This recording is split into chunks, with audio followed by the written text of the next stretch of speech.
SV యూనివర్సిటీలోని అనుబంధ engineering కళాశాలలోని triple E విభాగానికి సంబంధించి డిపార్ట్మెంట్ హెడ్ అయిన చెంగయ్య కళాశాలలో మత ప్రచారం చేస్తూ అన్యమత ప్రచారం చేయడం కాక విద్యార్థులను బెదిరిస్తున్నాడంటూ ఆరోపణలు వచ్చాయి. ఈ నేపథ్యంలో బజరంగ దళ విద్యార్థులు ఇక్కడికి వచ్చి చేరుకున్నారు. ఈ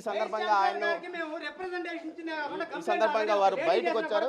అయితే విద్యార్థి సంఘాలు ఏదైతే బజరంగ దళ కార్యకర్తలు ఇతను చేసిన వ్యవహారాన్ని తీవ్రంగా అధిక్షేపిస్తూ ఆయన అడగడంతో అతను పూర్తి స్థాయిలో తాను విద్యార్థుల కోసమే చేశాను, విద్యార్థులను మంచి మార్గంలో నడపడానికి ఈ విధంగా ప్రచారం చేస్తున్నాను అంటూ చెప్పుకొచ్చిన నేపథ్యం కూడా కనిపిస్తుంది. కళాశాలలో ఈ విధంగా అన్యమత ప్రచారం చేయడం తప్పు అయినప్పటికీ ఎందుకు చేస్తున్నాడో ఆయనకు తెలియని వ్యవహారం. మొత్తం మీద ఇక్కడ చెంగయ్య ఉన్నాడు, ఆయన అడిగి తెలుసుకున్నాం. సార్, అసలు మీరు 2007 నుంచి ఇదే పని చేస్తున్నారు అంటున్నారు. సార్ లేదు సార్, 2007 నుంచి లేదు సార్. సార్, నా ఓపెన్ టెస్ట్ మని చెప్తున్నాను సార్. నేను ఒక హైందవ కుటుంబంలో పుట్టినటువంటి వ్యక్తిని. ఎందుకు అన్యమత ప్రచారం మీ ఆడియో లీక్ అయింది? అది ఎవరు తీసుకున్నారు మరి నాకైతే తెలీదు. మీరు మాట్లాడలేదా? నేను మాట్లాడలేదు. అంటే నేను మాట్లాడానంటే క్లాసులో హ్యూమన్ వాల్యూస్ గురించి చెప్తుంటాను. హ్యూమన్ వాల్యూస్ గురించి చెప్పడం అంటే క్రీస్తును ఇతర మతస్థులను పొగడము, హిందూ దేవతలను తిట్టడమే. నాయన అంటే తిట్టడం కదా సార్. నాయన నా బ్రతుకు ఒకప్పుడు ఇది. ఎందుకంటే నా హస్తకృత్యములతో నా చేతులతో వినాయకుని విగ్రహాన్ని కూడా తయారు చేసుకున్నటువంటి నా చేతులు రోజంతా అమ్ముకొని ఈవినింగ్ వచ్చేటప్పటికి నాకు దొరికేటువంటి 700 రూపాయలు 400 రూపాయలకి సినిమా అవన్నీ కాదు. కానీ మీరు కాలేజీలో విద్యార్థులను కూడా ఇబ్బంది పెడుతున్నారంట, మతం మారండి అని చెప్తున్నారంట కదా, చర్చికి రవ్వండి అని చెప్తున్నారంట కదా. మీకు నచ్చితే సార్ నేను చెప్పుండేది వాళ్ళు రికార్డ్ చేసుకుంటే మీరు వెరిఫై చేసుకోండి. ఈ పుస్తకాలు ఇది నా వ్యక్తిగతంగా నేను చదువుకుంటున్నాను. అంటే నాకు నా ఆత్మీయ క్లాస్లో ఆడియో మీది కదా, ఆ క్లాస్లో ఆడియో మీది కదా, అది వాళ్ళు తీసుకుంటే నేను చెప్పింది ఒకటే, నాయన please verify, don't believe blindly, you have to verify and follow అని నేను చెప్పాను. దానికి నేను చెప్తున్నాను, మనకు ఇంటలెక్చువల్ నాలెడ్జ్ ఉంది, మనకు తెలివితేటలు కాదు, ఇంటలెక్చువల్ కాదు, మీకు అదే కాదు, ఇది ఆఫీస్ కదా, ఇక్కడ దేవుడు మీ వస్తుంది. మీ దేవుడు ఇక్కడ ఎస్వి యూనివర్సిటీ టీటీడీకి సంబంధించిన స్థలంలో నిర్మించిన భవనము, ఈ స్థలం అంతా అదే వెంకటేశ్వర స్వామి ఉన్నప్పుడు వేరే అసలు టీటీడీ నిధులతో కాలేజ్ అలాగే మీరు క్వశ్చన్ వినండి.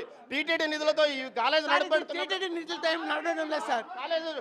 టీటీడీ నిధులతో నడవడం లేదు sir. This is the UGC under state government control. No funds is getting from TTD. టీటీడీకి సంబంధం లేదా? లేదు అస్సలు. ఈ స్థలం ఎవరిది? ఈ స్థలం కూడా టీటీడీకి సంబంధించింది కాదు. ఇక్కడ ఉన్నటువంటి దాన్ని అక్కడ తీసుకునేసి వేదిక యూనివర్సిటీ అవన్నీ చేసుకుంటున్నారు. టీటీడీకి సంబంధమే లేదు ఈ college sir. Once upon a time ఉండిందేమో. ఇప్పుడు టీటీడీకి కాలేజీకి సంబంధం లేదు. టీటీడీకి ఈ కాలేజీకి సంబంధమే లేదు సార్. ఏదైతే ఇక్కడ అన్యమత ప్రచారం చేసుకోవచ్చు, ఆయన గదుల్లో ఏదైతే దేవుడు అన్యమత ప్రచారానికి సంబంధించిన పోస్టర్స్ కూడా పెట్టాడు. అదేవిధంగా మొత్తం మీద చూస్తే ఈ కళాశాలకు టీటీడీకి ఎలాంటి సంబంధం లేదు. మొత్తం మీద చూస్తే గందరగోళంగా ఉంది. ఇక్కడికి పోలీసులు చేరుకున్న పరిస్థితి. అయితే మొత్తం మీద కళాశాలలో తాను విద్యార్థులు మంచి సత్ప్రవర్తన కోసమే ఈ విధమైన ఏదైతే ఈ విధంగా నేను చేశానంటూ కూడా చెప్తున్నాడు ప్రొఫెసర్ చెంగయ్య గారు. అయితే విద్యార్థులను అన్యమత ప్రచారం గురించి తరగతి గదుల్లో చెప్పడం తప్పైనప్పటికీ తన వాదన కరెక్టేనంటూ చెప్పుకొస్తున్న పరిస్థితి. మొత్తం మీద ఇక్కడ పరిస్థితి కొంత ఆందోళనకరంగా ఉంది. ఏదైతే బజరంగ దళ కార్యకర్తలు తీవ్ర ఆగ్రహావేశాలతో ఆయన గదిని ఏదైతే ముట్టడించిన పరిస్థితులు మొత్తం మీద వివాదం కొనసాగుతున్న నేపథ్యం కనిపిస్తుంది.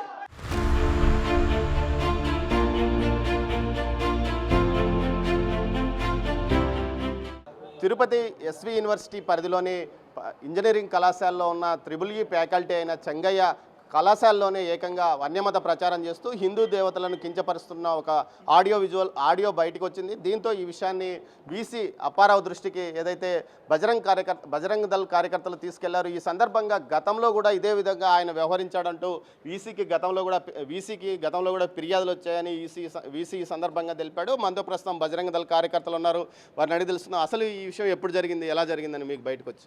ఈ విషయము గత 2007 ఇయర్ నుంచి జరుగుతూనే ఉంది.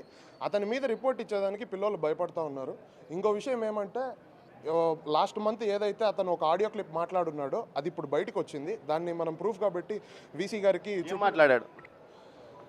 విగ్రహారాధన చేసేవాళ్ళు మీరంతా కరెక్ట్ కాదు, నేనే కరెక్ట్, నా మార్గంలోకి మీరు రండి అని చెప్పి కొన్ని వర్డ్స్ మాట్లాడినాడు. హిందూ దేవీ దేవతలను డెరోగేటరీగా కూడా మాట్లాడున్నాడు. అంటే కొంచెం మర్యాద లేకుండా గలీజ్ మాటలంతా మాట్లాడి అట్లా పెట్టున్నాడు. 15 నిమిషాలు ఆడియో క్లిప్ ఒకటి ఉంది, దానిలో పూర్తిగా అతను మాట్లాడిండేది మనకి తెలుస్తుంది. గతంలో మాట్లాడినప్పుడు ఎలాంటి ఫిర్యాదు చేయలేదా? అతని మీద ఏమైనా చర్యలు తీసుకున్నారు? గతంలో అతని మీద మాట్లాడినట్టు ఆధారాలు సరిగ్గా లేవు.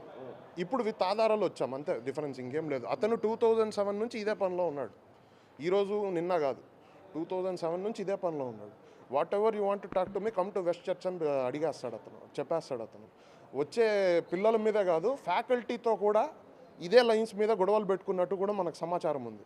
ఒక లేడీని కూడా ఇట్లా దూషించినట్టు మనకి ఇన్ఫర్మేషన్ ఉంది. ఇప్పుడు మీరు వీసీని కలిసారు కదా, ఏం చెప్పాడు? వీసీ గారు ఇప్పుడు మేము తగిన చర్యలు తీసుకుంటామని చెప్పారు.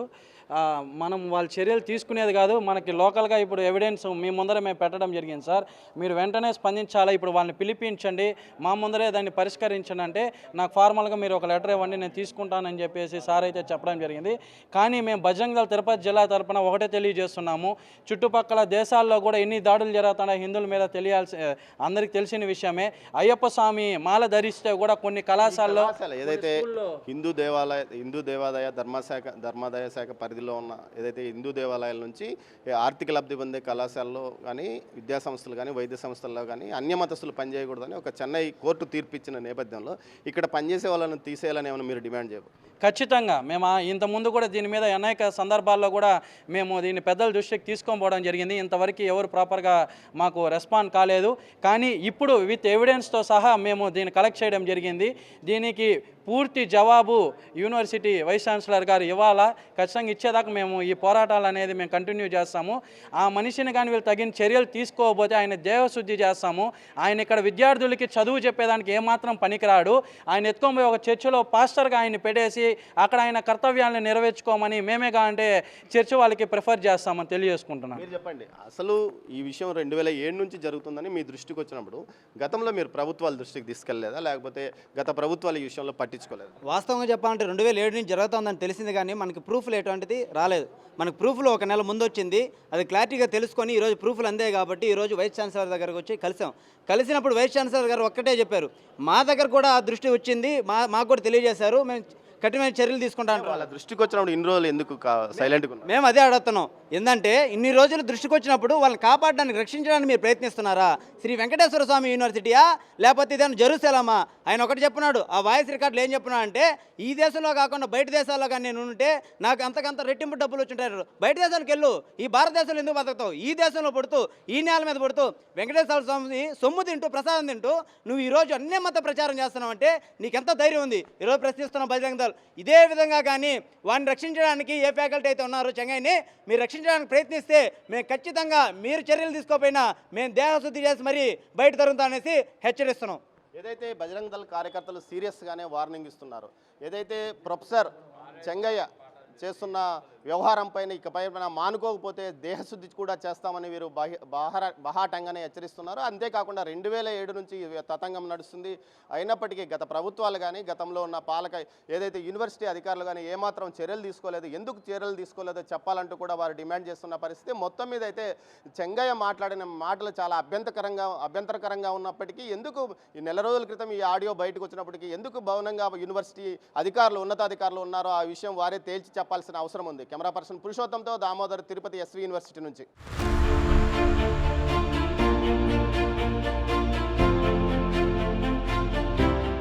గతంలో అంటే మేము ఇప్పుడు నేను తీసుకునేది మొన్న July 19th టేకెన్ ఛార్జ్. ఇప్పుడు ఇలాంటిది ఇది ఫస్ట్ టైం మాకు నోటీస్కి రావడం. ఖచ్చితంగా దీని మీద మేము ప్రాపర్గా ఎంక్వైరీ కమిటీ వేసి ఎంక్వైరీ కమిటీ ద్వారా రిపోర్ట్ తెప్పించుకొని వీ విల్ టేక్ యాక్షన్ ఖచ్చితంగా. ప్రసాదం తీసుకుని ఎంత శుభ్రంగా శనివారం వచ్చేటప్పుడు పనిచేసేవాడు ఒక్కడు లేడు. అర్థమవుతుందా? ఒక్కడంటే ప్రిన్సిపల్ ఆఫీసర్, సార్ పూజకి టైం అయింది సార్, పూజకి టైం అయింది సార్. ఈ బ్రతుకు సోమవారం శివుడిని పూజించింది, బుధవారం అయ్యప్ప స్వామిని పూజించింది, అర్థమవుతుంది, బేస్తవారం సాయిబాబాని పూజించింది, అర్థమవుతుందా, శనివారం అంటే వెంకటేశ్వర స్వామిని పూజించింది. నా తల్లిదండ్రులు దీపారాధన చేసేవాళ్ళు, సూర్య నమస్కారాలు చేసుకునేసి మొక్కుకున్నటువంటి బ్రతుకుల్లో చేంజ్. పైకి మాత్రం భక్తి బాగానే కనబడుతుంటుంది, బట్ లోపల మాత్రం క్రూరమైనటువంటి ఆలోచన. అర్థమవుతుందా? బహుభయంకరమైనటువంటి క్రూరమైనటువంటి బ్రతుకు. ఆ బ్రతుకుల్లో నుంచి మార్పు తీసుకురాగలిగినటువంటి దేవాది దేవుడు. ఆ తల్లి గారికి కూడా నేను అదే చెప్పాను, అమ్మ మీరు ఏ దేవుడని ప్రార్థన చేయదు, ఓ దేవుడా నువ్వెవడు. అర్థమవుతుందా? ఓ దేవుడు. నేను చెప్తున్నాను, మా దాంట్లో కూడా క్రిస్టియానిటీ నమ్ముకున్నటువంటి వాళ్ళు బహుభయంకరమైనటువంటి పాప పరిస్థితులు ఉంటుంది. But my God is going to be judge. అంత క్లారిటీగా మీ రుద్ర పూజలు, మీ రక్త ప్రాంతాలు, మీరు ఏమైనా చేసుకుని నేను మాట్లాడుతూనే ఎదిరించానంటే మీరు ఏమైనా చూపించరా, యేసు క్రీస్తు నామంలో ప్రార్థన చేసిన అడిగి పెట్టి అక్కడ కాపురం చేయకపోతే నేను మనిషిని కాదు, నా దేవాది దేవుడు మనిషి.